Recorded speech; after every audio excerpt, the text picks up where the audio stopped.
Welcome to All Things Policy, a daily podcast supported by Pragati, a flagship media initiative of the Takshashila Institution.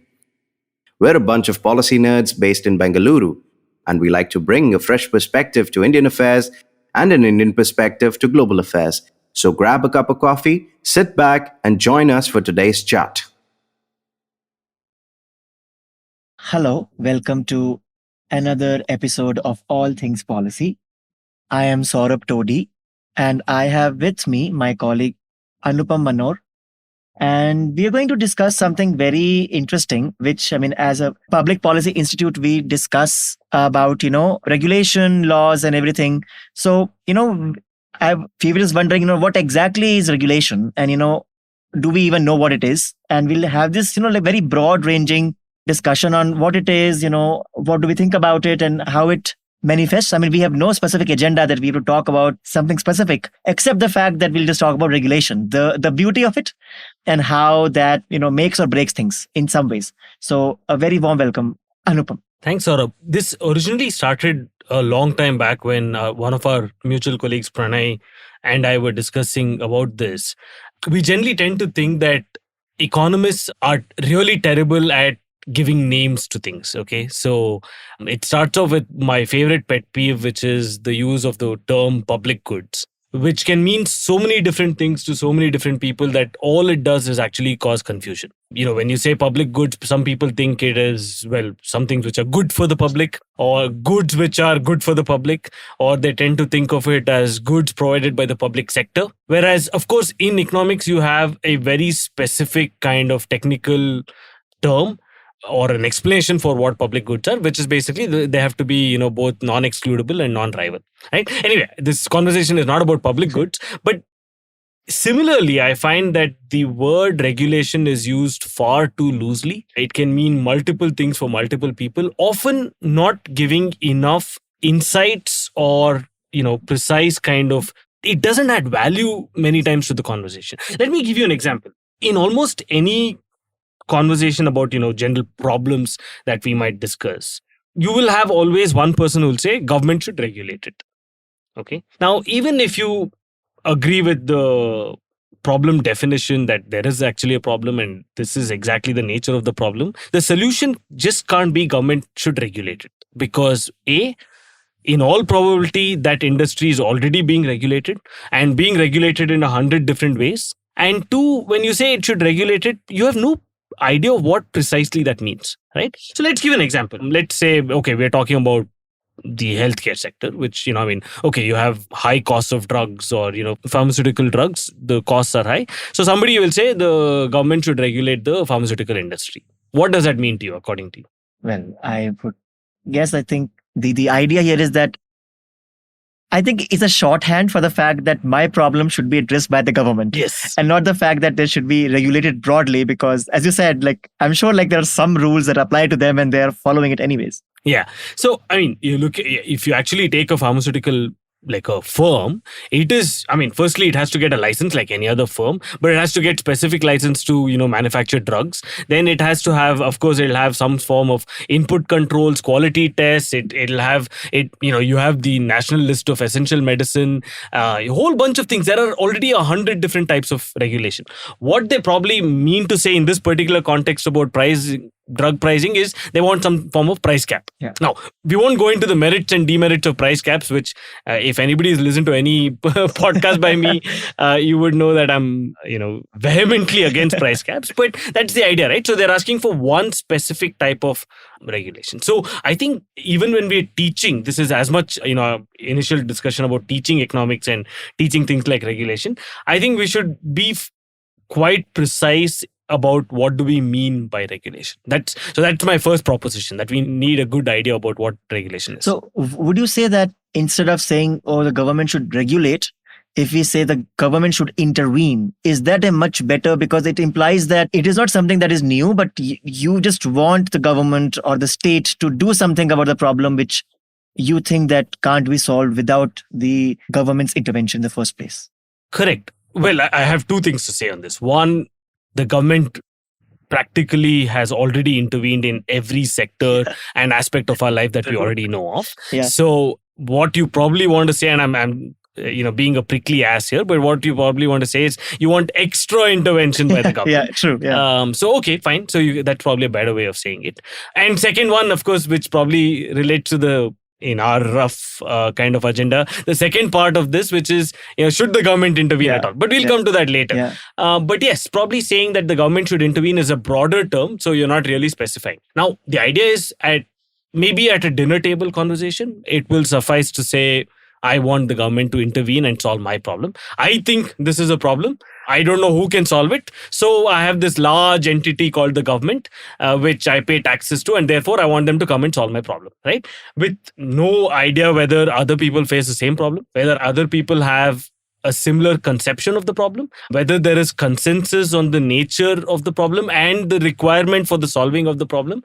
And of course, then it goes into tougher things about whether there's consensus on how much resources we should use to solve this problem, whether the cost benefits add up and so on, right? I'm just trying to say that this is a really complex thing, and we have to elevate our discussions from that dinner table conversations with our uncles saying, oh, the government should do something, which is very easy to say, right? You have a pothole, you say government should fix it. We have a current account deficit, we say government should fix it, and everything in between. Yeah. But I think we should elevate the nature and our discourse to be a lot more precise about what is it that the government can do. So, I mean, now that we realize, I mean, me and our, I think, listeners included, is that, so we don't exactly know what it means to regulate. So is there a different ways that one can think that what exactly means regulation? What are different ways that one can regulate? Yeah. So this is interesting. So this is literally like a nostalgia trip for me, but probably this is interesting. About 6 or 7 years back, Pranay and I had sat down and we tried to really look at, can we categorize some of these things, right? So categorize some of these actions or interventions by the government into more meaningful kind of, buckets or meaningful categories to say, okay, now I'm looking at this as a solution. So I think there's about 10 of them or so. We'll just quickly run through them, maybe find examples and so on.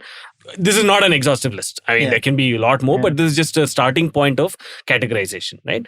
The starting point of the categorization is actually my favorite, which is do nothing, right? Because it takes a very specific regulatory approach / a policy approach to say, we won't do anything. So you can take the crypto example, right? For a long time, the RBI's regulatory approach, RBI is also a regulatory body, right? Apart from what it does as a monetary policy, it's a regulatory body. And RBI's approach was, we'll sit back, do nothing and just observe, right? For a long time, that was its policy approach. Of course, that changed and then they went towards a ban and so on. But that's the first kind of. And of course, there's a lot of such things, right? Where the government will sit back and say, we will not do anything.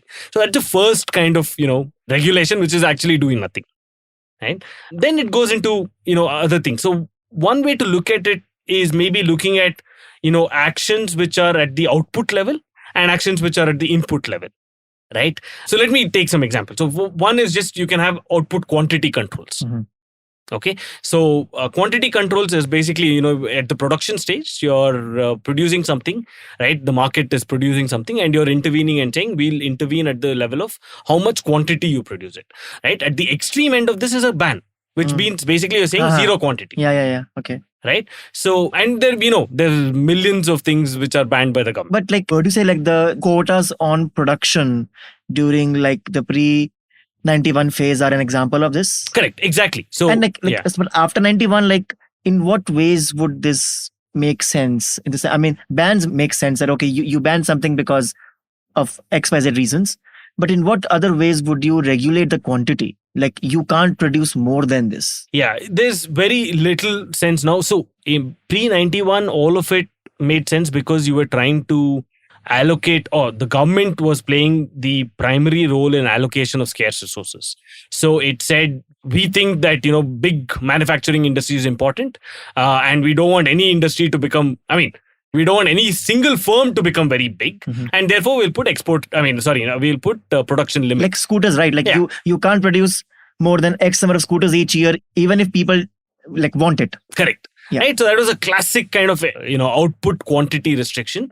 And then, of course, you had a whole bunch of things which were banned. I think post 91, it's more and more difficult to find examples of such kind of output quantity controls, right? You'd have to really think. But there are license requirements. I mean, where you say, you have to limit in certain things. You put limits on outputs in different ways. That is, you can only produce X amount on your own. You can say beyond an X amount, you need a license.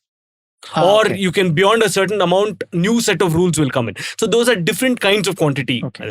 So labor laws, for instance, you have, up to 20, if you're hiring up to 20 people, no rules come into play. Yeah.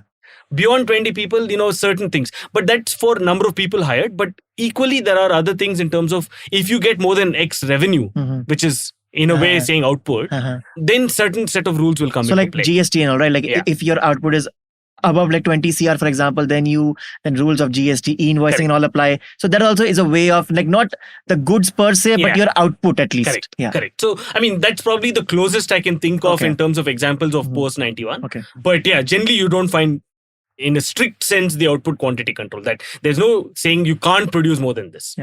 But you're saying, okay, if you produce more than this, a whole bunch of rules come in, which is kind of a disincentive, right? So that's the second kind of this thing. Then there's a output quality control or even output type control. So here you're basically saying that we will regulate on the quality of your outputs, right? And this is easily understandable. So this is where you can set standards. You're saying everything has to have, so like hallmark, ISI mark and all of that. Okay. So you're saying we are now controlling for quality, right? So everything has regulations and standards. So again, if you go back to medicine, you have to meet a particular benchmark of, you can say you have to go through X number of trials. GMP practices and all of that. Like would this also include like having like codes for like your industry? For example, like if you have a biological research lab, you have to have like these number of research like bottle. I mean, like do control on how you actually build your industry like physically. Is that also a part of? That would be more as part of an input control. Okay. Input type control, right? So where you're saying how to do things. Here, your output controls are more in terms of, when you produce something, for example, the simple thing that's when you have to get an ISI mark, you're saying it's passed for quality checks, right? Or you could, for example, another interesting kind of such output quality control is the mandatory disclosure of information. So the fact that, if you're producing a cookie biscuits, let's be more British than American, right? Or the other way, I don't know. But if you're producing biscuits, then the fact that you have to put nutritional things, right? Saying this has this much calories, this much, saying all of these ingredients, that's also a type of output control, right? Output type of quality control. How is it controlled? Because like you're mandated. But would that kind of, again, in a very, I think, layman understanding, control means that you are restricting something, like asking. No, here control is just asking you to do something which you may not want to do on your own. So intervention at the level of output quality. Correct. So here, see, it's about basically the government is trying to solve information asymmetry, right? Yeah. You want to know what's going on in, what's in a particular food item. Yeah. So the government is mandating that. But here, when I say control, I'm using it in a very broad sense.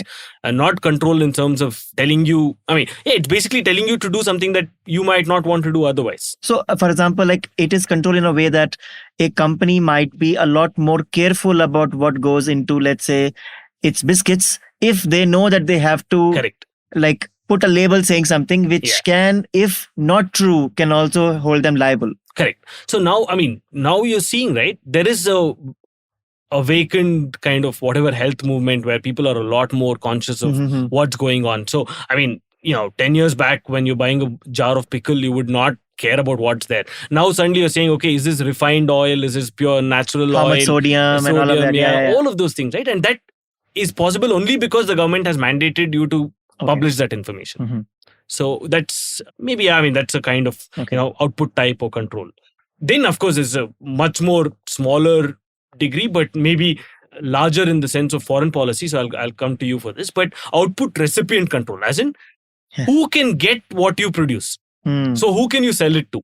Right now, domestically, there's not so much, right? Except maybe things like maybe export restrictions. So like during pandemic, for example, like when we have the essential goods, like so where, for example, like the movement of goods between states was restricted because of, like to ensure availability. Is that part of that? Like domestically at least? In a way, yeah. In a way, there was a little bit of rationing of basically here it was rationing of travel and transport and usage of the movement.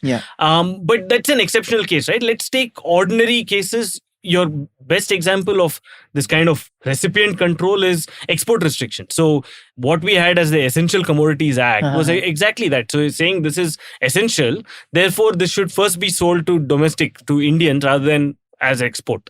Right. So export, all forms of export controls, and during the pandemic there were lots of export controls as well for medicine, for medicine, wheat, and everything. All of those things. Actually, I just realized, how about alcohol? Because alcohol is state borders, right? I mean, usually you can't take alcohol across state borders. Correct. Is that a form of export recipient control? Yes. Output recipient control. The same thing domestically. Age as well. Age limits. The fact that you're saying you can't sell alcohol below 21, 25, depends on state, right? Or cigarettes below 18. That's also a form of recipient control. Now, again, this is something we might agree with, but just categorizing it. Right? Okay. And then, so I think, for example, so I was just thinking that this control is actually very, I think, skillfully used by countries to then expand their influence or even coerce. So, for example, I mean, we saw during COVID that countries who had, let's say, I mean, US had a monopoly on vials, right? But because they had their Defense Production Act invoked, so US companies, even if they wanted to, they could not export their vials to, let's say, India or some other country to fill vaccines. And that is where, that problem comes where, and even if you, let's say, disregard the extreme case of COVID, the fact that there are these non-tariff barriers, like you have to make sure, like, for example, the food that is imported in India, like, has to be non-GMO. Correct. Stuff like that. Is that all kind of... Right. So, I mean, those are all different kinds of export controls as recipient control. So who does it go to and how much, right? In a way, those are related. So those were the output controls, right? Now, similarly, you have the same kind of thing for input control. So we can probably go through it a little bit faster. You have input quantity controls. So essentially, what kind of inputs goes into the production of something. Now, this is a bit difficult to imagine again now, but pre-91, you had a lot of this. So when, for instance, there was restrictions on what kind of machinery you could use, or there was mandates that you had to use capital machinery, and there's a whole bunch of things, right? And they made sure that you use this, or sometimes they tell you have to use a lot more people than machines, etc. Right? So those are all basically input quantity controls. You're controlling for how much of which input you're using, right? This happens a lot more in banks as well. So when banks take deposits, you're saying you can't use all of that deposit for loans, which is basically their output. So you're saying you have to keep a part of that deposit as something called cash reserve ratio. You have to keep it something as statutory liquidity ratio. You have to follow something called Basel norms, a whole bunch of things, right? So those are all kind of input quantity controls. Similarly, you'll have, again, like we did with output, you'll have input quality controls, right? So, of course, what goes into the different aspects. Maybe now, if you look at one interesting set of, maybe you could categorize reservation as an input type / input quality control. Because you're controlling for who gets into the system. Yeah. So, that's an input. Basically, labor is an input. And you're now making regulations on, who gets in and who should be this thing and so on, right? So I think that's maybe a interesting kind of thing. There are all sorts of, now, again, further on labor, maybe you could think of a whole bunch of worker safety regulations. How do you deal with that? Qualifications. But qualifications are, they're not by regulation. In some places they are. So, for instance, when the government says that any doctor who's working should have X degree, right? That's basically setting minimum quality standards. Also, for example, like if you are a doctor registered, let's say in Punjab, can you practice, let's say, in Karnataka? So is that also one way of controlling? Okay. Yeah, that's also the thing, right? So you'll have those set of controls. So a whole bunch of, now again, just working safety, right? Or your entire industrial factory act, for example, is based on that. It says you should have this, you should have that, you should have this for workers and all of that. So those are input controls. You could have, controls on, on how many firms there are and so on. That's all to do with competition. So, kind of, this is not really input, but basically saying how many providers there are, right? So you could, that way you control for monopoly, you control for oligopoly. So all things to do with competition. So that's one bucket of regulation. So with respect to banks, for example, priority sector lending norms, are they the input control or the output control? I think they're output control. Output because controls, okay. that lending is what they do. Okay. And now you're saying, so that's kind of an output, the thing that we are talking about, right? Which is output recipient control. Yeah. You're saying you can only lend to X, I mean, Okay. or you should lend at least this much percentage to yeah. priority sector, to people who are small cottages or people who are in the rural areas, etc., right? So those are restrictions put by the government on, well, who do you sell to? Essentially, that's what it comes down. Okay. Then, of course, my pet peeve, as I said, is price controls. Right? So all forms of price controls, both price ceilings, price floors, all of them are, even in a way, maximum retail price, all of those are kind of Does price controls. minimum wage also count as price control? Yes. In a way, of labor, right? It's labor. Yeah. Okay. MSP, all of these are basically your output price controls, right? Then finally two, and I'll end this, maybe this has gone on for too long, but just I'll end this with two more, which is basically entry controls and exit controls, right? So entry controls is basically, that's what you start with a license, right? That's controlling for who enters into the system, right? So, and of course, when you have a license, you have a whole bunch of requirements that you have to follow. Requirements. Yeah. You have to have a building of this size. You have to have 2 exits. You have to have this thing. Then you have to produce it in such a way. You have to. We can have debate over do those requirements have to be that specific? Like you can have a broader thing, but because I think we like regulation too much, or at least So I mean, you take anything under the sun, you'll have extremely difficult set of regulations that you need to follow on operations, right? And there are I think there are endlessly humorous stories. It's only humorous if you're a bystander and listener, not if you're the one experiencing it, but there's endlessly kind of humorous stories on regulation. One of my favorite ones, for example, this was, I think, said by Madhu Menon to Amit Verma in one of his podcasts, but it says, if you're a restaurant, and even before you get a license, you have to get your restaurant building approved. And that building approved has to be done by 2 people. Restaurant who's serving, let's say, alcohol. Okay. That building has to be approved by 2 sets of agencies. One is a fire agency, maybe many others, but at least these 2. Okay. One is a fire agency and one is an excise department. Now, here's a funny thing. Okay. The excise department mandates, according to its laws, that you must have only one exit. Only one point of entry and exit. Because when they come for a surprise inspection of the liquor, you shouldn't be able to run away with your spurious liquor, etc., and another exit. The fire department says you should have at least 2 exits. Yeah. Right? Because obviously you need a fire exit. If your main exit is blocked, you need a fire exit. Which one will you listen to? Hopefully the fire ones. But no, the one that you listen to is the one where it is cheapest to not follow the rules. Okay. So which means you have to have a cheat card for how much bribes the excise department asks and how much bribes the fire department asks. And in a lot of cases, it's the excise department which will be costlier. So you will end up listening to them. Oh, well, that's... Okay. Yeah. So anyway, so that's, not to labor the point, but just to give you an idea of this thing, right? And then finally, there are exit controls as well. So how can you exit? You can't shut down. I mean, you know that a factory cannot shut down because you'll have to fire people. Now, they actually prevent you from shutting down even if you're making a loss. Yeah. Right? Which is also, I think, that the same thing, right? Like we saw that this issue where you have now specific requirements, if you're M or E, then like companies are incentivized in a way to not grow, because once you grow, all these rules correct come knocking, and they're like, well, it is much more okay to be a small company than to be a big company. Right. Yeah. So to kind of close this chapter, it's probably, when you're having a discussion and somebody says, I want to regulate, if you ask them, what do you want to do exactly, right? Which of these regulations do you want? Do you want exit controls? Do you want entry controls? Do you want price controls? Do you want something else, etc., right? And I think the reason why it's important is each one of these government actions have huge consequences, have huge costs, maybe some, and benefits. And so you have to weigh those costs and benefits, right? There may be a whole bunch of unintended consequences which you'll have to factor in. So, which is why that level of precision is required when we're talking about this thing. It can start off as a dinner table conversation, but some things gather steam, and before you know it, you're asking the government to regulate. And if you don't, have clever suggestions on how to regulate, which is the exact type of regulation, then the government can do whatever it likes, and where it's maximizing and for optimizing for different set of things. You don't want that, right? So I think having precision helps in that regard. So let's use, let's say crypto as an example.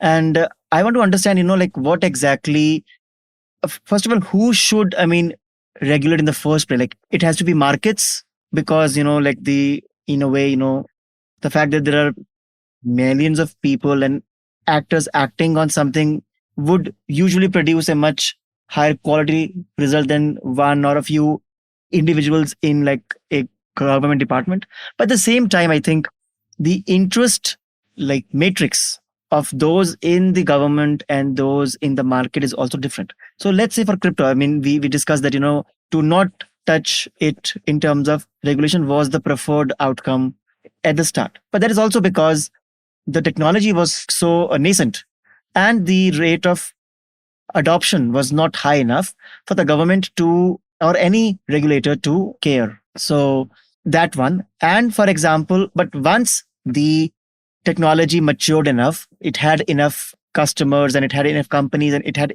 enough money invested, there was like a demand both from, I think, industry in some way and from the people that please regulate to the government, because the incentive structure of companies is very different than of the government. So before you answer that, let's have a short ad break and then we'll come back right away.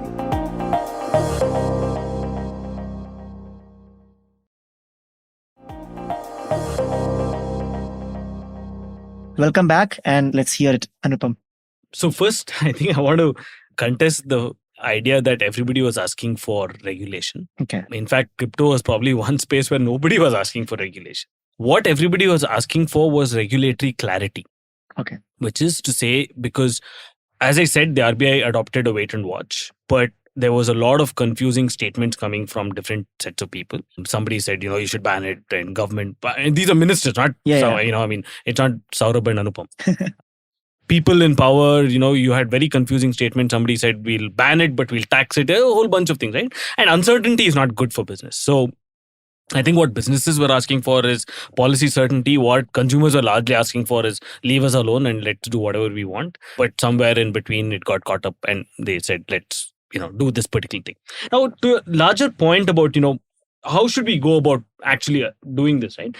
I'm always suspicious of saying, let the government solve something like this. So when you have a complex, maybe crypto is not complex enough, right? Maybe it's solvable because it's fairly simple, right? But you can keep crypto as an example in the background. But I want to first talk about this at a level of abstraction and then maybe use examples. But in my head, for largely complex, big, seemingly insoluble or unsolvable, problems, can we really look at the government and say, solve it for us? Right now, it seems to be a natural tendency we have. A lot of us have, maybe, as you said, you're having a dinner conversation and you're saying, oh, this is so bad, I want the government to step in and solve. Now, I understand that urge, but we should really ask ourselves, is the government best placed to solve some of these really complex problems, right?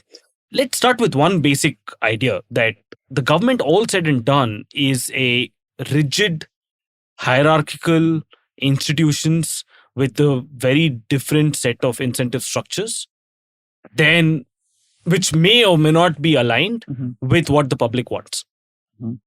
Right? Now, as against, you compare that to, human beings in a general sense, right? Non-governmental human beings, right? All of us, ordinary economic agents which we interact with. The chances are that many of us can solve some of these problems on our own, right? And some of us who have the entrepreneurial spirit will put our money where our mouth is. When we have an idea, we'll try it out, and we might fail, but we'll, then try again. Somebody else will try, and let 1,000 people try different things. And out of those 1,000 different solutions, you will have one solution that works.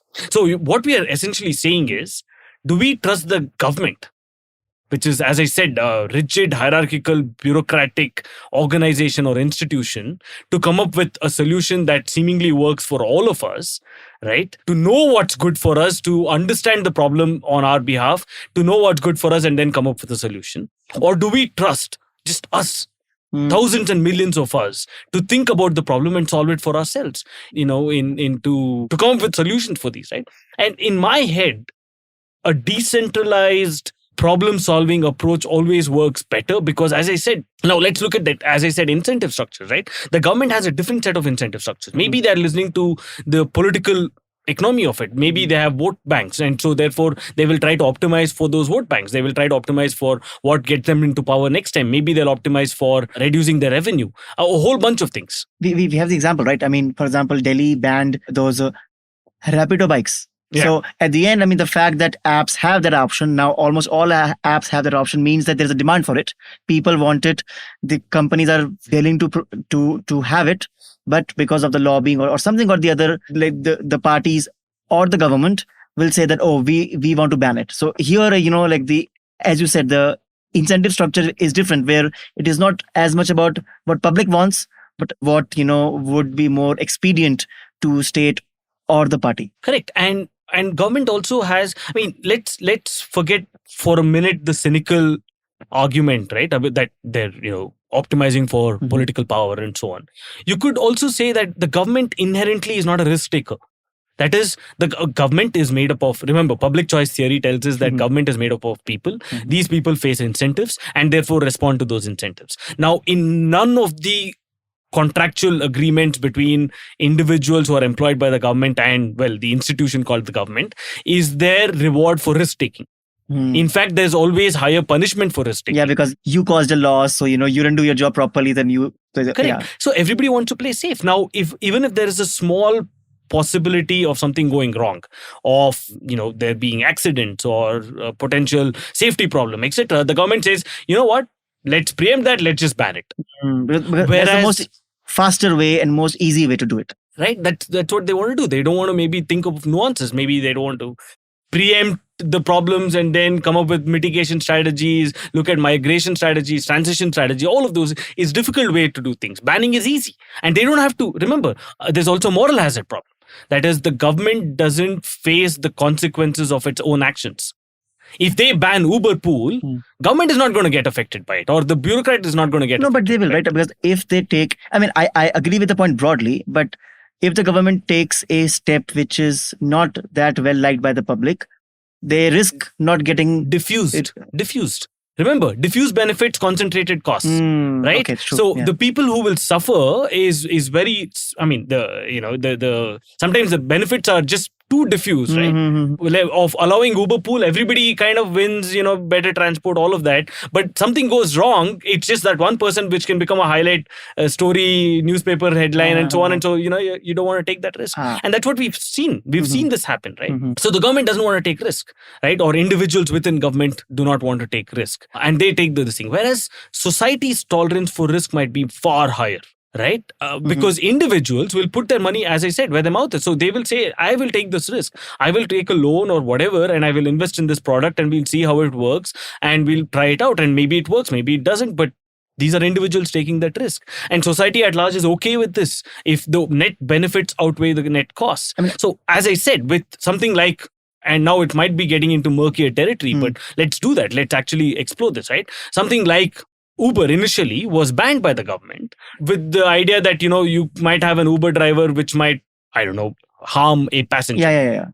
Now, first thing you could say is, well, that can equally happen in an auto or a taxi, which is not Uber. So, that thing goes out of the window. But more importantly, I think you can actually see how, net society is willing to take those risks, right? They will demand of that product. They will demand of that company to build in better safety features, right? And so it's not that they're okay with bad things happening, but they will demand for this. Or which is, if there are more number of cases where Uber is, let's say, cheating the passenger, harming the passenger, people will stop using Uber. So they will start using Ola. So that's the example that you said, that like it's one way for the government to say, okay, you have to have these rules, of safety and all, but the companies themselves have incentive that if I don't have these things, I will lose customers. So they will do it anyways. Correct. So the role of the government should not be to be this specific. They should just ensure that companies are able to function properly. So you have, that's what. So now the role of the government becomes at a much higher level, right? So you state your policy objectives. You say, this is what we want. We want a situation where people are not harmed. There's a strict law and order. That is, if there is people who are harmed, they have redressal mechanisms. They have recourse to justice.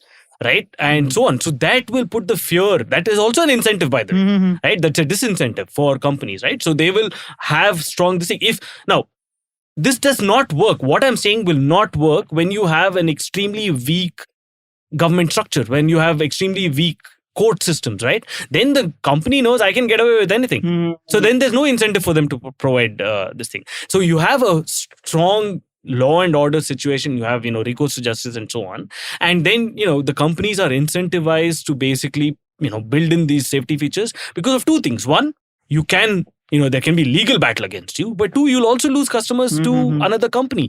So another company will come and say we'll charge you higher, but we'll provide you taxis on time. We'll provide you good rated drivers who will speak well and who are polished and there's no way this thing, we'll have whatever like SOS GPS button, or whatever, yeah. GPS, we'll have a whole bunch of things, right? These are all for your safety. People will go start using that instead. And then to build on that point, I think given that the state capacity is less anyways in our country, so if the government is not focusing on those broad issues but on these very specific issues, then the loss is for the citizen, because those broader things require more attention, and then the second and third order benefits of that are much higher than focusing too much on how to regulate this specific aspect of Uber. Correct. Than to make sure that the legal system is functioning fine and then the person is able to at least redress their grievance. Correct, absolutely. So that, I think you got to look at that, right? So now the market, when I say market, right, the market is faced, look at the incentives, right? They're faced with things like profit, loss, they're, basically bankruptcy.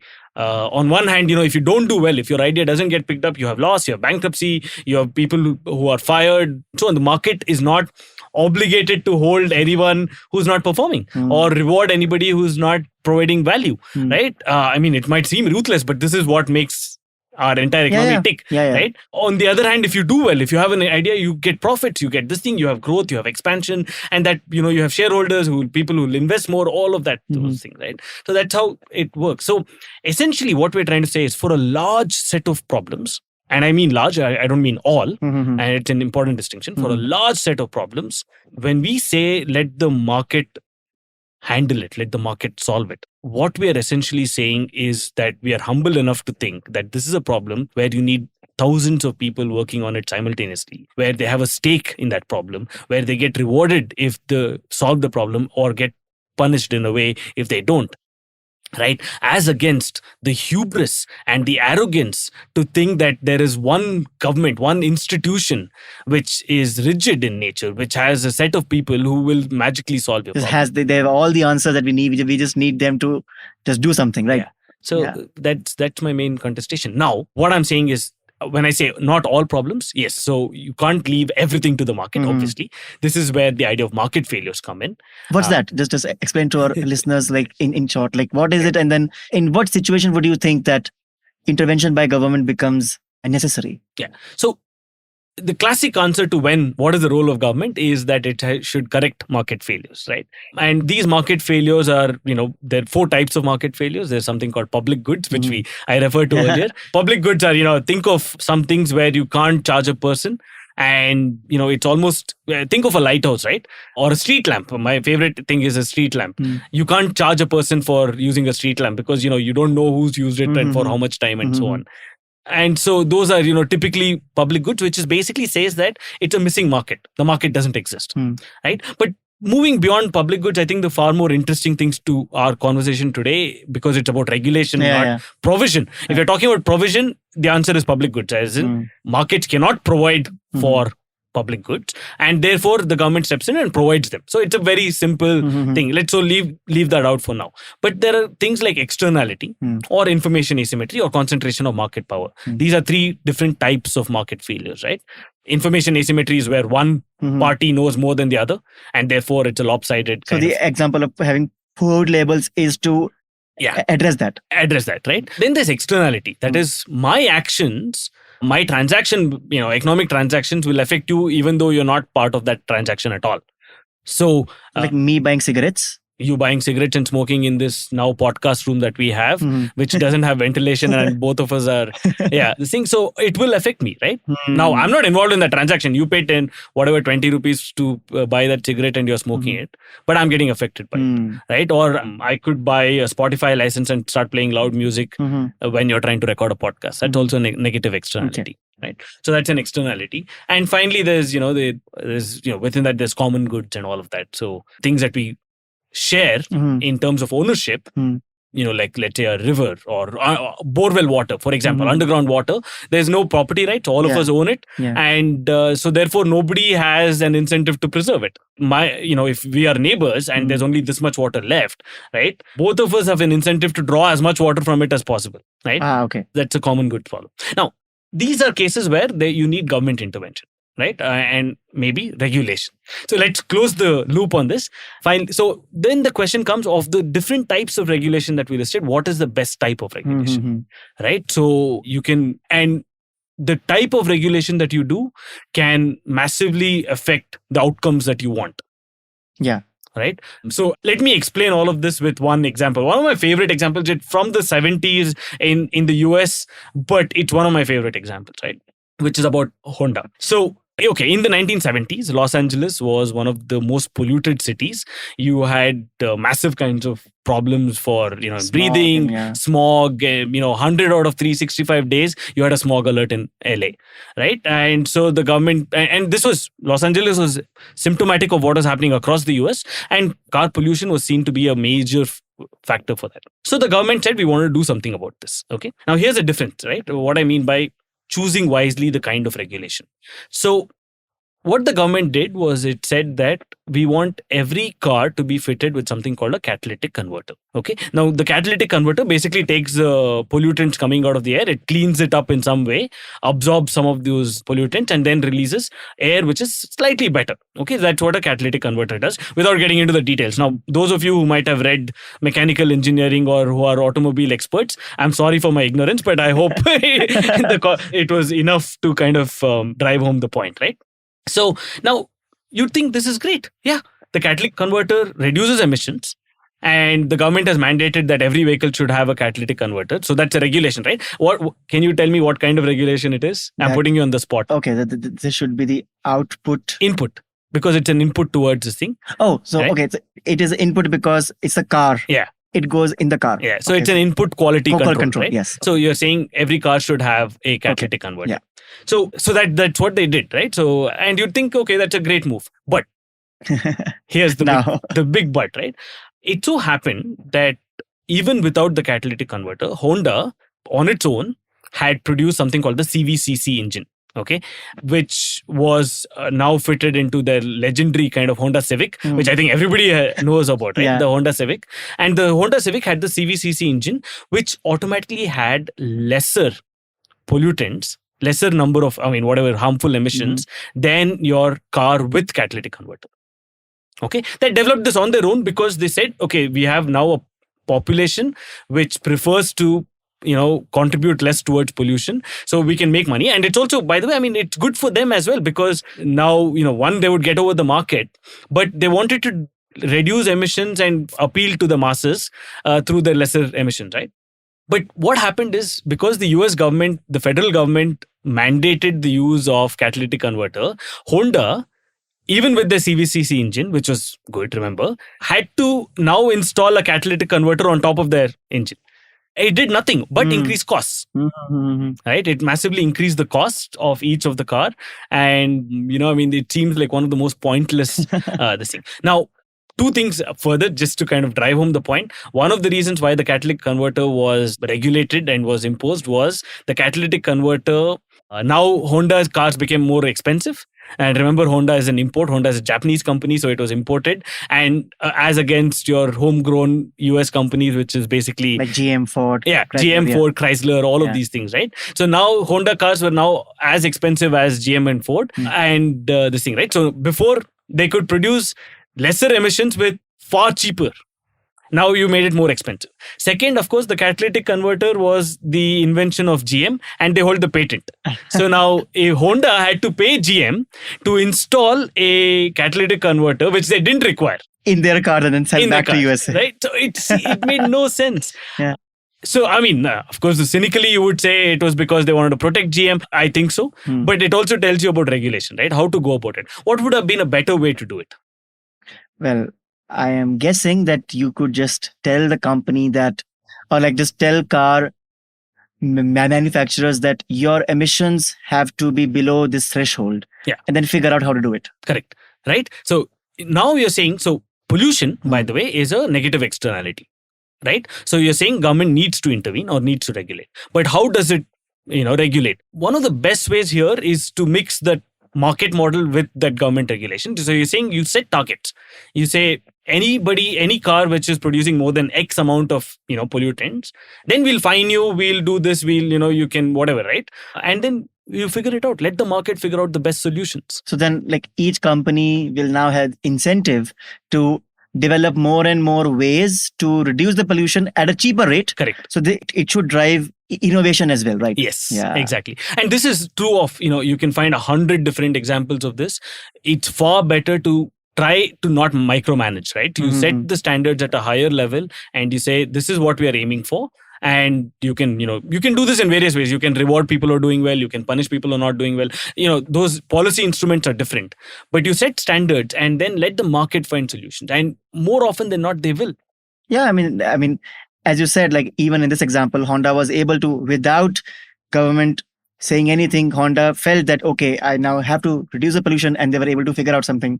So yeah, I mean, that's true. So on that note, very, very thanks, Anupam. We learned a lot. I mean, it's quite fascinating that we all want that something needs to be done on a problem, but we don't see that sometimes doing nothing is much better than doing something which is not going to help the problem in the first place. So thank you, Anupam, and we will see you next time. Thanks.